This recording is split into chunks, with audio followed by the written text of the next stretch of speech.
এখতিয়ারে নেই, এটা মনে রেখো। আসতে চাইলেও আসতে পারবে না, মরতে চাইলেও মরতে পারবে না, থাকতে চাইলেও থাকার কোনো রাস্তা নেই। টোটালটাই আমি কন্ট্রোল করি, তো আমার কাছে তো আসতেই হবে। ওই দিন আমি হিসাব নেব। এই জন্ম আর মৃত্যুর মাঝখানের সময়টুকু আমি দিয়েছিলাম ভালো আমলের জন্য। আহসান ও আহসান মানে হোসেন, হোসেন মানে সুন্দর। কে কতটা সুন্দর আমল করো, নামাজ, রোজা, তেলাওয়াত, তাসবিহ, হজ আর যাকাত, এগুলো উপরওয়ালার হক। মানুষের সঙ্গে খুব মিষ্টি মধুর ব্যবহার, জুলুম নয়, ধোকা নয়, ফেরেব নয়, ফাসাদ নয়, হাসাদ নয়, ছক্কা পাঞ্জা নয়, গীবত নয়, শিকায়েত নয়, বহতান নয়, চুগল নয়, এগুলো হারাম হারাম হারাম হারাম হারাম।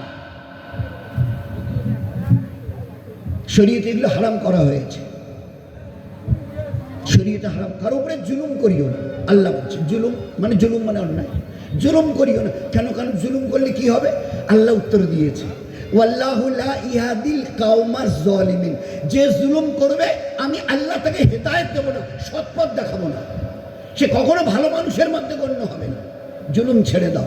ফাসাদ, এমন কিছু কথা বলে, এমন কিছু কাজ করে, বাড়িতে হোক, টাড়িতে হোক, এলাকায় হোক, সমাজ জামাতে হোক, মসজিদ মাদ্রাসায় হোক, ফাসাদ।